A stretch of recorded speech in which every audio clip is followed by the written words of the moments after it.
अमेठी नई सोच में एक बार फिर से आप सभी का स्वागत है। नमस्कार, मैं हूं अनु और आज हम मौजूद हैं मिल्कीपुर में, जो कि उपचुनाव होना है। लगातार हम जो है कवरेज कर रहे हैं और यहाँ के लोगों की समस्याओं को हम जानना चाहते हैं कि किस तरीके से यहाँ पे बीजेपी हारी है और उपचुनाव में अब किसकी हार तय है। क्योंकि लगातार जो है जिस तरीके से बीजेपी दावे पे दावे कर रही थी कि अयोध्या सीट उनकी होगी, फिलहाल के लिए उनको करारी हार मिली है। यहाँ पे हमारे साथ बहुत सारे ग्रामीण इकट्ठा हैं, मैं उनसे बातचीत करना चाहूँगी कि उपचुनाव में वो किसको देखना चाहते हैं। एक तरफ अवधेश जी हैं, जो कि लगातार बताया जा रहा है कि समाजवादी पार्टी से हो सकता है उनके बेटे को टिकट मिले, और एक तरफ गोरखनाथ जी का नाम आ रहा है जो कि बीजेपी से कैंडिडेट चुने जा सकते हैं। लेकिन फिलहाल के लिए अभी जो है सीट कंफर्म नहीं हो पाई है। हमारे साथ उन तमाम लोग इकट्ठा हैं और आप देख पा रहे होंगे, मैं जरा कहूँगी कि आप दिखाइए। देखिए, ये रोड है जो कि यहाँ पे पहले बताया जा रहा है कि यहाँ पे बहुत सारी दुकानें थी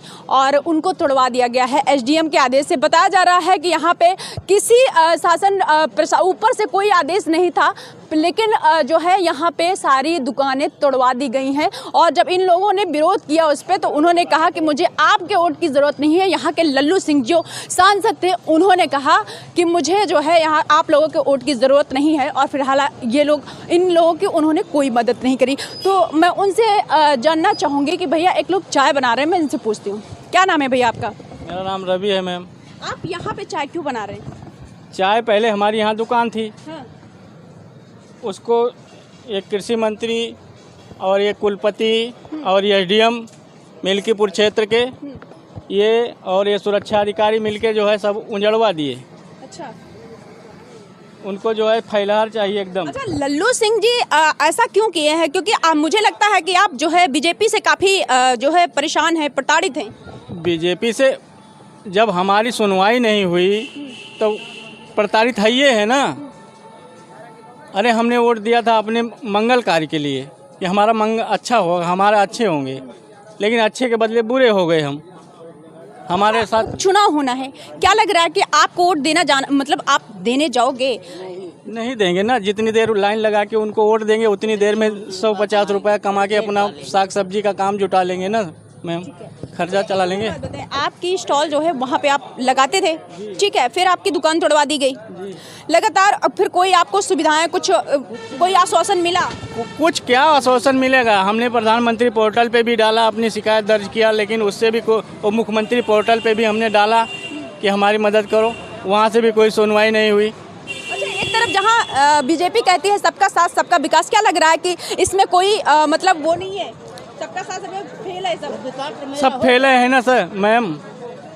पहले हम फुटपाथ पे वहाँ पगडंडी पे थे, अब यहाँ नेशनल हाईवे पे आ गए हैं। देख लीजिए ये स्थिति हमारी, देख लीजिए। क्या इसका आप टैक्स भी देते हैं?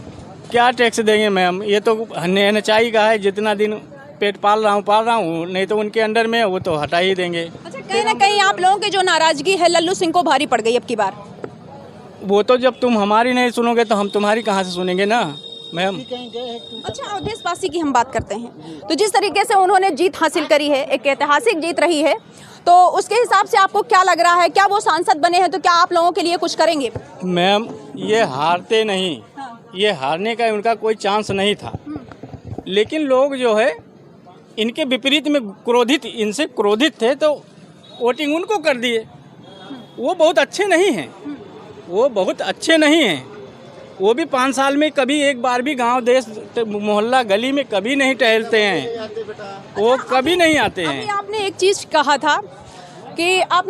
था कि जो है मतलब लल्लू सिंह से आपने जब अपनी दुकान के बारे में बात करी कि दुकान हमारी ना तोड़ी जाए, तो उन्होंने क्या कहा कि मुझे आपके वोट की ज़रूरत नहीं है? मुझे वोट की ज़रूरत नहीं है। आप बहुत करोगे तो एक नहीं देना, एक गाँव नहीं देगा, एक मोहल्ला नहीं देगा, तो हमसे कोई फ़र्क नहीं पड़ने वाला है। लेकिन फ़र्क तो काफ़ी पड़ गया। तो फर्क तो पड़ने वाला है ना। आप हमसे कहे कि फिर दूसरे से कहोगे, तो हम तो एक आदमी 1000 वोट की क्षमता रखता है उसको नुकसान करने का, खास करके दुकानदार, क्योंकि उससे रोज डेली 1000 आदमी मिलेगा। अच्छा, एक बात बताएं, लगभग यहाँ पे कितनी सारी दुकानें रही होंगी, कितने लोग बेरोजगार हुए? यहाँ मैम कम से कम 150 दुकानें थी, 150 दुकानें थी, कम से कम 1000, 1500, 2000 परिवार पालते थे। अब मेरे घर में ही आठ परिवार है, मैं अकेला 8 परिवार का जो है भरण पोषण करता था। अच्छा, एसडीएम की अगर हम बात कर लेते हैं तो लगातार मैंने जिन से बातें करी है तो उनके विरोध में काफ़ी लोग सामने आए, जो कि एसडीएम क्या यहाँ के क्रूर हैं, क्या वो कैसे एसडीएम है? अब मैम हम तो कभी उनसे मिले नहीं। उसके बाद यहाँ से तोड़ा गया एक लड़के को जो है उसको जेसीबी से भी मार दिया गया, गिर गया, बेहोश हो गया था, सौसैया से रिफ़र किया गया, वहाँ मेडिकल कॉलेज भर्ती किया गया ले जाके। फिर जो है वहाँ से वो 15 दिन के बाद रिफ़र होके आया। उसके बाद वो मुकदमा भी चल रहा है। उसके बाद भी 18 लोगों के पास जो है मुकदमा किया गया। हम लोग उसके मुकदमे का पीड़ित हैं। हम लोग यहाँ जो पीड़ा मिली उसके बाद हमारे नाम वो हुआ। फिर जाके वहाँ जाके तहसील में जाके हम लोग जमानत किए, फिर वहाँ हाजिरी लगाते थे। मतलब दुकान भी तोड़ी गई, आप लोगों के ऊपर एफआईआर भी दर्ज हुआ और यहाँ तक कि एक बच्चे को चोट भी आई जी। उस पे पुलिस प्रशासन बिल्कुल मौन, कोई मतलब नहीं है। इसमें किसको आप दोषी समझते हैं? दोषी मेन चीज़ तो जिसने ऑर्डर किया, जिसने थाना को भेजा, नहीं तो इनकी हिम्मत नहीं थी कि ये खाली करवा लें। जिसने थाने वालों को भेजा ये एसडीएम के अंदर में आता है, ये एसडीएम ने ही उनको यहाँ भेजा। अच्छा, अभी आपने एक बात बोली थी कि जो है मतलब गवर्नमेंट मतलब सरकार, योगी सरकार ने ये नहीं कहा था कि आप दुकानें तोड़वा दो, ये खाली करवा दो, उन्होंने अपने मन से तोड़ा है। अपने मन से दौड़ा है ना तो पीडब्ल्यूडी का वो आया। अभी मेरे पास कोई नोटिस नहीं आई। नोटिस ये इन्होंने दिया था। नोटिस इन्होंने दिया था। ये बोलते हैं, दावा करते हैं ये रोड मेरा है। ये यूनिवर्सिटी नहीं आई थी, उससे पहले का ये रोड है। तो पहले रोड था, उसके बाद यूनिवर्सिटी आई है। अब जब जुगलबंदी हमारी, जब कोई सुनने वाला ही नहीं है, तहसीलदार और ये ओगड़म बगड़म सब मिला के आ गए, बोले ये यूनिवर्सिटी का है। यूनिवर्सिटी इससे पहले भी जो है लोग यहाँ पे गेट लगा रहे थे तो जनता एक बार भड़क गई थी। इसमें कम से कम 10-20 कुंटल सरिया और सब ईंटा पत्थर सब मून दिया गया है। तब जो है कमिश्नर थे गिरजा प्रसाद, जो है जिन्होंने यूनिवर्सिटी और ये रोड बनवाया है, उन्होंने एक फ़ोन किया था। तब जो है पूरा पीडब्ल्यूडी और पूरा डीएम एसडीएम सब भाड़ा पड़े थे कि यहाँ तुम आप नहीं गेट लगा। तुरंत 10 मिनट के अंदर में यहाँ सब हो गए थे। लेकिन गिरजा प्रसाद के ना रहने के बाद, उनका स्वर्गवास होने के बाद जो है ये सब काम हुआ है। कहीं ना कहीं बीजेपी की सरकार में तानाशाही चल रही है। तानाशाही पूरी है। कृषि मंत्री पूरा तानाशाह है। कुलपति ने किया ऐसा। आते हैं आपके पास। भैया आप यहीं के रहने वाले हो? यहीं पे। क्या लग रहा है कि अब की बार उपचुनाव होना है, मतलब विधायक का, किसको विधायक होना चाहिए? बीजेपी वालों को, मतलब बीजेपी के कैंडिडेट को, या सपा के? कोई सुन ही नहीं रहा कोई बात, तो क्या बताएं हम। आप किसी को वोट नहीं देंगे? हम नहीं देंगे। क्यों नहीं देंगे वोट? नहीं देंगे। नाराजगी, आपकी भी दुकान तोड़ी गई? हाँ, तोड़ी गई है। किस चीज की दुकान थी आपकी? चाट की दुकान थी। ठीक है। यहाँ से भी हटा रहे हैं लोग, यहाँ से भी हटा रहे हैं लोग। अच्छा, यहाँ से भी हटा। हाँ, यहाँ। ठीक है, हमारे साथ और भी कुछ लोग मौजूद हैं। चाचा, क्या नाम है आपका? राम धीरे। क्या लग रहा है चाचा, जिस तरीके से आरोप लगाए जा रहे हैं, यहाँ के लोग आरोप लगा रहे हैं कि जो है इसको, यहाँ पे बहुत सारी दुकानें थे, तुड़वा दी गई। आप तो यहीं के रहने वाले होंगे, तो आपको भी तो जानकारी होगी। सनसी में जब से आई है यूनिवर्सिटी, सनसी में आई है, तब से यहाँ पे आज आ रहे हैं, मजे थोड़ा करके अपन पेट पाल कब्जा कर रहे हैं। कब से सनसी से थोड़ा अपन लगाओ शुरू की। अच्छा, उपचुनाव होने वाला है, क्या लग रहा है? आप जो है सपा को वोट करेंगे, बीजेपी को वोट करेंगे? हमारे जहाँ मन कहता हम छोड़ेंगे। आपका कोई मुद्दा नहीं है? कोई मुद्दा नहीं है। हाँ। ठीक है भैया, क्या नाम है? अरे आप भारतीय जनता पार्टी से हैं? ठीक है। देखिए, आपके सामने ये भैया टी स्टॉल लगाए हुए हैं। इनका आरोप है कि यहाँ पे उनकी दुकानें थीं, कम से 100-150 दुकानें थीं, जो कि उसको अवैध बता के तोड़ दी गई। और बहुत सारे लोगों को इधर ही बैठ जाते हैं, बहुत सारे लोगों को मतलब बेरोजगार कर दिया गया। क्या लग रहा है कि जिस तरीके से भारतीय जनता पार्टी कहती है कि सबका साथ सबका विकास, आपको ऐसा लग रहा है कि ये सबका साथ सबका विकास चल रहा है? नहीं, ये भारतीय जनता पार्टी की देन है, ये इस यूनिवर्सिटी के कुलपति की देन है। अच्छा, वो तो तानाशाही उसकी है ना। तानाशाही उसकी है, लेकिन अगर हम माने तो जो है मतलब सरकार तो बीजेपी की है, तो उस पर जिस तरीके से तो यूनिवर्सिटी की है ना, मालिक तो कुलपति है उसका। तो कुलपति जो चाहेगा करेगा भाई। उसने तानाशाही दिखाई। लोग अस्थायी निर्माण तो कर नहीं रहे थे, अपना दुकान कर रहे थे, कमा खा रहे थे। तो आप इसको मान रहे हैं ना कहीं गलत है। हाँ, इन लोगों के साथ तो गलत हुआ ही है, इसमें कोई दो राय नहीं। आपके जो मतलब सांसद थे लल्लू सिंह जी, उनसे इन लोगों ने जब शिकायत करी, सत्ता में है, सब कुछ है, चाहते तो कुछ इन लोगों को रोजगार भी मिल सकता था, लेकिन उन्होंने कहा कि जो है मुझे मतलब आप लोगों का वोट नहीं चाहिए, मैं इसमें कुछ नहीं कर सकता हूँ। भाई देखिए, सबके अपने अपने देखने का नज़रिया होता है। मेरे लिए लल्लू सिंह जी बहुत अच्छे हैं, उन पर मैं कोई कमेंट नहीं कर सकता। बहुत लोग उनसे संतुष्ट नहीं है, बहुत कुछ बोलेंगे उनके खिलाफ, सबका अपना अपना नज़रिया है। अच्छा, एक बात हमें बताएं, लल्लू सिंह उनको करारी हार मिली, समथिंग 54-55 हज़ार वोटों से।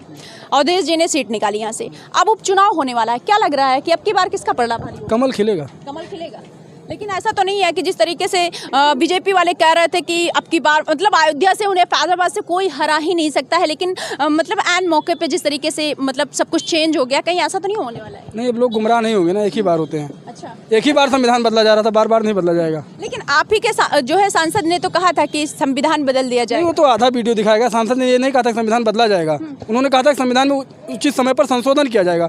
संशोधन किस गवर्नमेंट में नहीं हुआ बताइए? मायावती ने नहीं संशोधन किया, कि मुलायम ने नहीं किया, कि कांग्रेस ने संशोधन नहीं किया। समय आने पर सारी सरकारों ने संविधान में संशोधन किया है। दलित लोगों के बारे में कहा जा रहा था कि उनका आरक्षण खत्म कर दिया जाएगा। संभव ही नहीं है, संभव ही नहीं है। आरक्षण को समाप्त करना संभव ही नहीं है, संविधान को बदलना संभव नहीं है। विपक्ष ने जो है वो एक मुद्दा उठाया, फर्जी प्रोपोगंडा बनाया, लोगों की समझ में आया कि ऐसा हो सकता है। अब किसी से पूछिए क्या संविधान बदलना संभव है?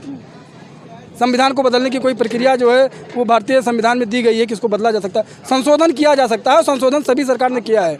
अच्छा, एक बात हमें बताएं, बीजेपी मतलब यहाँ पे विकास की अगर हम बात कर लेते हैं तो बीजेपी के सरकार में ऐसी कौन कौन सी विकास यहाँ पे हुई है? भाई बीजेपी की सरकार में अयोध्या तो विश्व स्तर पे दिखाई दे रहा है, लेकिन वहीं जहाँ रोड की अगर हम बात कर लेते हैं, जो दिखाया जाता है कि यहाँ पे रोड धंस गई, वहाँ मंदिर से पानी टपक रहा है, वहाँ जो है मतलब जो जिनका घर बना था उसको तोड़ के वहाँ पे हाईवे बना दिया गया, उनको मुआवजा तक नहीं मिला। नहीं, आप देखिए, ऐसा है जब कोई सीवर बनता है तो उसको तुरंत तो मजबूत नहीं किया जा सकता ना। एक बार बरसात होगी तो जितनी सड़कें जहाँ जहाँ रामपथ बैठा है वो केवल सीवर के पास ही बैठा है। आप इसकी समीक्षा कर लीजिए, जहाँ पे सीवर का टैंक बना है रामपथ वहीं पे धंसा है, और जगह क्यों नहीं धंसा? सीवर का गड्ढा खुदा, सीवर बना, उसके बाद पहली बरसात में बैठा, अब मजबूती से बना। अगली बरसात में जब फिर बैठेगा तब मैं मानूंगा कि हाँ रामपथ पे भ्रष्टाचार हुआ है, इसके पहले नहीं। अच्छा, मिल्कीपुर के जनता के बारे में आप क्या कहना चाहेंगे? जनता जो है वो लोकतंत्र में भगवान है, उसका अपना मत है, उसका अपना निर्णय है, वो जिसको चाहेगी उसको बनाएगी। आपको लग रहा है कि अब की बार फिर से साइकिल चल सकती है? नहीं, साइकिल कहाँ चलेगी, कमल का फूल खिलेगा। क्या लग रहा है भैया, कमल का फूल? बिल्कुल कमल का फूल खिलेगा। चाचा, क्या नाम है आपका? अरे बच्चे, हम तो चाचा से बात कर लेते हैं। क्या नाम है चाचा आपका? रामदेव। समोसे तल रहे हैं आप? आपकी भी दुकान टूटी गई? हाँ। अच्छा, एक बात बताइए, अवधेश पासी जी को चाह रहे हैं कि आप जो है बीजेपी हम किसी को नहीं चाह रहे हैं। नहीं दोगे किसी को वोट?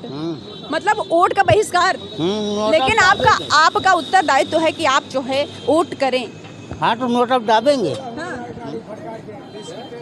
किस पे देंगे वोट? नोटा पे, मतलब ना वो पार्टी पाए ना वो पाए। ओ अच्छा, ठीक है।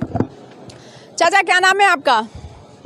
अब बच्चे देखो, हम बहुत सही बता रहे हैं। बीकापुर से बीजेपी हार गई, मिल्कीपुर से बीजेपी हार गई, रुदौली से बीजेपी हार गई। हारने का मुख्य कारण है लल्लू सिंह हराने का।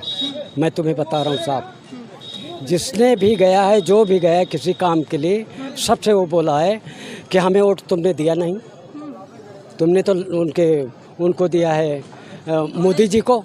मोदी जी, अच्छा, मतलब उनका कहने का मतलब ये था कि आप लोग हमें वोट नहीं देते, मैं आपका कोई काम नहीं करूँगा। हाँ, मोदी जी को दिया है, हमें वोट नहीं दिया। अब मान लो मोदी जी को दिया है, संसद में दिया है वोट, तो यही तो जीते हैं 3 बार, 2 बार, 3 बार। लेकिन अब की इनकी ज़बान से बीजेपी यहाँ जो है उसकी बेइज्जती हो गई। बीजेपी बहुत अच्छा काम किया है, मंदिर बना दिया। बीजेपी ने अच्छा काम किया है, लेकिन उनके कार्यकर्ताओं ने ये जो हार का सामना करना पड़ा है कहीं ना कहीं इन लोगों की वजह से, खास तो यहाँ तो लल्लू की वजह से बीजेपी आ रही है बस। उपचुनाव में क्या होने वाला है अब तो भगवान जाने। हाँ, अब तो भगवान जाने। क्या मुद्दा होगा चाचा? हम नहीं बता सकते। अंदर की बात है। अंदर की बात हम नहीं बता सकते। क्या लग रहा है भैया, आप तो युवा हो, क्या लग रहा है? बीजेपी आएगी यहाँ पे, बीजेपी आएगी, हमारा वोट राष्ट्र को है। अच्छा, बीजेपी आप क्यों पसंद करते हैं? बीजेपी हाँ, अच्छा, हमारा मत केवल राष्ट्र के लिए है। हम सिर्फ राष्ट्र को देख के वोट करते हैं, ना कि किसी पार्टी को, ना किसी ऐसे व्यक्ति को जो क्या कहते हैं मतलब हमारा कोई अपना हो या कोई हमें ललचाए या लालच दे, ऐसा कोई मत नहीं है। सिर्फ राष्ट्र को वोट इंसान देता है जी जी तो कुछ अपना देख के करता है कि भाई हम अपने गांव के प्रधान को जिताएंगे तो हमारे लिए ये करेंगे, भाई रोड बनवाएंगे, नाली बनवाएंगे, सड़क बनवाएंगे, ये सारी चीजें होती हैं। तो आपने कुछ माइंड किया होगा? ये तो मतलब देश की बातें हैं, जो देश पे विकास हो रहा है, लेकिन हमारा राष्ट्र मजबूत हो रहा है, हम राष्ट्र में सुरक्षित हैं, हमारे सैनिकों को जो मदद दे रही है गवर्नमेंट, हम उसको देख के काम करते हैं, ना कि किसी ऐसे व्यक्ति को। अग्निवीर को क्या कहना चाहेंगे आप? अग्निवीर एक अच्छी योजना है। अग्निवीर से मतलब सारे लड़के जितने युवा हैं वो मतलब आर्मी में जाना चाहते हैं। जरूरी नहीं कि क्या कहते हैं अग्निवीर को एक नौकरी की तरह देखा जाए, वो राष्ट्र में सेवा करने का एक मौका है अग्निवीर। आइए दादा, आप कुछ कहना चाह रहे थे? आइए आइए आइए, क्या बोल रहे थे आप? अब हम क्या बोले बच्चे, कुछ तो कहना चाह रहे थे। कुछ तो कहना ये चाह रहे थे कि मान लो समाजवादी पार्टी यहाँ जीत गई, अगर कांग्रेस यहाँ से लड़ती तो कांग्रेस जीती, समाजवादी पार्टी ना जीतती। लेकिन उनका गठबंधन है ना, इसलिए सारी सीट जो है समाजवादी पार्टी ले जा रही है। समाजवादी पार्टी बहुत अच्छा काम नहीं किया था, कांग्रेस फिर भी किया था। और सुन लीजिए, अब जो पेंशन ख़त्म किया है बीजेपी ने, ये कांग्रेस की देन है, जो कि पेंशन चल रही थी और जिसको मिल रही है उसको कांग्रेस की देन है मिल रही। ये जब से आए तब से पेंशन खत्म कर दिया। कहा कि कांग्रेस ने बहुत कुछ किया है, लेकिन वहीं बीजेपी बार बार आरोप लगा रही है कि 70 सालों में कांग्रेस ने कुछ नहीं किया, सिर्फ देश को लूटा है। पहले बीजेपी कहाँ थी? जब वो लूट रहे थे तो बीजेपी पहले कहाँ थी? हाँ, तब मना कर देते। जो किया है कब कांग्रेस ने किया है, बीजेपी तो अब आई 2004 से, तो फिर और 4 से आते ही सबके पेंशन बंद कर दिया, वर्करों की पेंशन बंद कर दिया, कर्मचारी की पेंशन बंद कर दिया, और जो विधायक और सांसद है वो 90,000 पेंशन ले रहे हैं। अपनी भी पेंशन बंद कर दें। कहीं ना कहीं जो है बीजेपी जो दावे करती है वो सब फेल है। बिल्कुल फेल है। ये राम मंदिर बनवा दिया, उसका मुद्दा हल कर दिया, इतना तो बहुत अच्छा किया, बाकी बीजेपी से अच्छा नहीं। चाचा, क्या नाम है आपका? हम तो कह चुके हैं, महिपाल सिंह नाम है। चाचा, अब आपको हम आपसे थोड़ा सा 1-2 क्वेश्चन करना चाह रहे हैं। पूछिए। चाचा, अभी एक चाचा से अभी मेरी बात हो रही थी। जी जी। काफ़ी बीजेपी का विरोध नज़र आ रहा है यहाँ पे, लेकिन कुछ लोग समर्थन करते हुए भी नज़र आ रहे हैं। और यहाँ पे जो हम बातचीत कर रहे थे तो बहुत सारे लोग बेरोजगार हो गए, महंगाई तो चरम पे है, आप सभी जानते हैं। तो उस पर आप क्या कहना चाहेंगे कि अब अयोध्या प्रसाद जी जो कि मतलब क्या अवधेश प्रसाद जी जो कि हैं वो हमारे यहाँ के आपके यहाँ के सांसद हो गए, अब विधायक किसको चुनना चाहेंगे? विधायक के विषय में तो हम नहीं बता पाएंगे किसको हम चुनेंगे, ये तो जनता चुनेगी ना। आप भी तो जनता ही हैं। तो हम जनता है ना, हम अपनी बात बता सकते हैं, तो विधायक तो हम चुन नहीं पाएंगे। नहीं भाई, विधायक मेरी बात आएगी ना। सुनिए मेरी बात, मैं व्यक्तिगत आपको नहीं करना है। हाँ, आपके मुद्दे क्या होंगे, बस मुद्दे मैं जानना चाहती हूँ। मुद्दे जो पहले थे लोकसभा के चुनाव में, मेरी जहाँ तक समझ है वही मुद्दे इस समय भी बरकरार हैं, ज़्यादा कोई चेंजिंग नहीं है। कुछ लोगों की नाराज़गी है बाबा गोरखनाथ से, लेकिन मेरी समझ व्यक्तिगत जहाँ तक है, गोरखनाथ बाबा से अच्छा कोई प्रत्याशी मिल्कीपुर में हो ही नहीं सकता है। वो गली कूचे हर जगह लगभग गए हैं, ज़्यादातर लोग उनसे परिचित हैं। हार जीत तो स्वाभाविक है, राजनीति में लगी रहती है। लड़ाई सपा और भाजपा में होगी। गोरख बाबा अगर टिकट पाते हैं तो लड़ाई अच्छी होगी, अगर अन्यथा किसी दूसरे को दे दिया जाएगा तो परिणाम क्या होगा उसको हम नहीं कह सकते हैं। ये मैं आप कुछ कहना चाहेंगे? चाचा आप ठीक है, मैं और भी कुछ लोगों से बातचीत करना चाहूँगी कि हमारे साथ यहाँ पे कुछ लोग मौजूद हैं।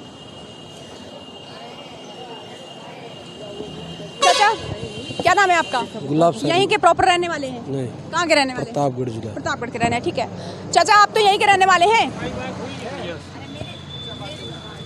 क्या लग रहा है क्या लग रहा है किसको आना चाहिए अब की बार उपचुनाव में?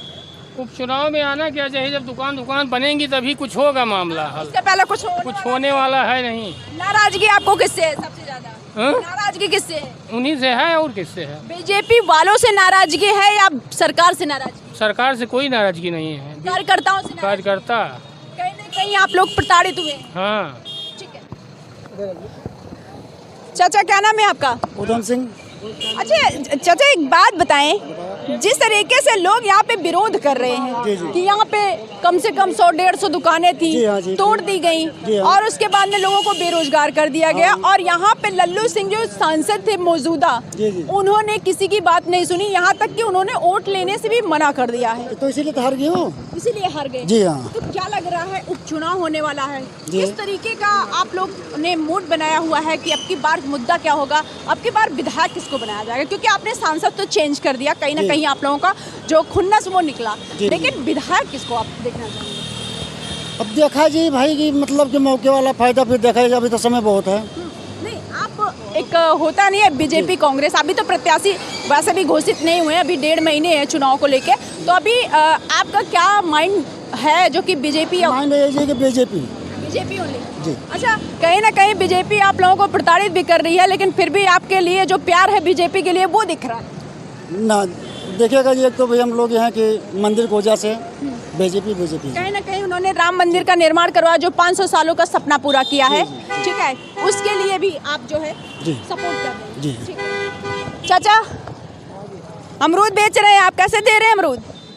40 रुपये किलो। 40 रुपए किलो। क्या लग रहा है चाचा अब की बार उपचुनाव में किसको जीतना चाहिए? कोई भी आवे सर का कोई खिलाई नहीं देगा बिना का हमारे के। बीजेपी कहती है सबका साथ सबका विकास। कुछ नहीं है विकास, कोई चीज नहीं विकास। जब तक हम सरकार आवे विकास कोई चीज नहीं, बिना के हमारे लोगों को खाना नहीं मिलेगा। हमारी तरफ से सभी आवे, जिसको आना है आएगा बस। आपका उत्तरदायित्व है, आप चाचा वोट देने जाएंगे? जब वक्त आएगा तब बताएंगे, भी नहीं तब टाइम आएगा तभी बताऊंगा जी। अच्छा पर्सनल अभी नहीं कुछ है जी। पर्सनल चीजें हैं जो कि आप बयान नहीं कर सकते हैं? नहीं ऐसे नहीं बयान कर सकते ना कि कौन किसको करेंगे भाई। लेकिन मुद्दा तो होगा चाचा आपका। मुद्दा तो ठीक है, आप क्या कह रहे हैं? क्या कह रहे हैं? मुद्दा बेरोजगारी। बेरोजगारी महंगाई पे क्या कहना चाहेंगे? महंगाई तो जो है सबसे बड़ा मुद्दा बेरोजगारी। जो बच्चे ओवर एज हो रहे हैं, इनको गार्जियन पढ़ा के क्या करेगा? कर्जा लेके पढ़ा रहा है, अगर वैकेंसी सरकार नहीं देगी, चाहे जो सरकार हो, क्या करेगा? क्या देगा? अच्छा एक बात बताइए, बीजेपी कहती है सबका साथ सबका विकास, सबके लिए उन्होंने ये कहा कि आवास बनवा दिया, ये बनवा दिया, वो बनवा दिया। क्या बनेगा? क्या कहीं यहाँ पे किसी को आवास नहीं मिला। हमें तो नहीं जानकारी है बना है। मोदी जी कहते हैं जो है दावे पे दावे करते हैं कि भैया सबको आवास मिला, सबको सब कुछ मिल गया है, सब किसान जो है किसानों को पैसे भी मिल रहे हैं। नहीं, पैसा वापस ले लें, जानवर का इंतजाम करें, पैसा की जरूरत नहीं ना। जानवर से आप काहे परेशान है? उन्होंने तो जो है गौशाला का भी जो है कहीं गौशाला बताओ ना किस ग्राम सभा में बनी है, हाँ बताओ ना, उसको दिखावें आके, पेपर में कहने से नहीं होता है, उसको दिखावें ना किस ग्राम सभा में गौशाला है। कहीं ना कहीं अब की बार आपका जो है बेरोजगारी मुद्दा होगा। वो तो तगड़ा, उसमें कोई रोक नहीं पाएगा। आप क्या कहें भाभी जी, आप क्या कहना चाह रहे हैं? अरे हम कुछ नहीं कहना चाह रहे हैं, कह रहे हैं कि सार भाई मेरा जोना है सब खा लेता है, धान को हूँ बच्चे कहाँ तक जोना कांटा कूटा रूंध है, जीव भी आएगा है, यही हमारे हम परेशान हो चुकी है ये। अच्छा ठीक है। अच्छा आप बताएं, आप कोई वर्क करती हैं, काम करती हैं? नहीं, काम नहीं करते हैं, बेरोजगार बैठे हैं। बेरोजगारी जी। यहाँ पे काफी दुकान है, कुछ दुकानें थी पहले, यहाँ पे बहुत सारी दुकानें थी, क्या लग रहा है कि कितने सारे लोग बेरोजगार रहे होंगे? अरे बहुत, कम से कम 100 में आधा। अच्छा इतने सारे लोग। हाँ ठीक है। हाँ। तो लगातार आप देख पा रहे होंगे ये यहाँ पे मिल्कीपुर की जनता थी जो लगातार यहाँ पे ये कह रही है कि जो है यहाँ पे बहुत सारे लोगों को बेरोजगार कर दिया गया। यहाँ के एसडीएम का तो इतना ज़्यादा विरोध है कि एसडीएम के नाम से सभी लोग भड़कते हैं और जिस तरीके से यहाँ पे जो है भ्रष्टाचार का सामना करना पड़ रहा है लोगों को, वो बिल्कुल चरम पे है और यहाँ के जो एसडीएम है वो अपना मनमानी करते हैं। आप देख पा रहे होंगे हमारे मैं यहाँ जहाँ खड़ी हूँ यहाँ पे समथिंग 150 दुकानें थी जो कि मतलब तोड़ दी गई हैं और लोग जो है मजबूर हैं, वो कोई काम नहीं कर पा रहे हैं, लोग बेरोजगार हो गए हैं, वो लोग ठेले को लेके घूमते हैं, बेघर हो गए हैं। लेकिन या अगर हम बात करते हैं लल्लू सिंह की, तो उन्होंने जिस तरीके से यहाँ की जनता से बात करी है, अगर बीजेपी हारी है तो लल्लू सिंह की वजह से, क्योंकि उनके जो बातचीत करने का तरीका था कहीं ना कहीं वो बिल्कुल गलत था और जो जनता की उन्होंने समस्या नहीं सुनी और लोगों के बीच गए नहीं, और जब जनता उनके पास जाती भी थी तो उन्होंने हर एक चीज़ों को नकार दिया है। तो देखते रहिए अमेठी नहीं सोच।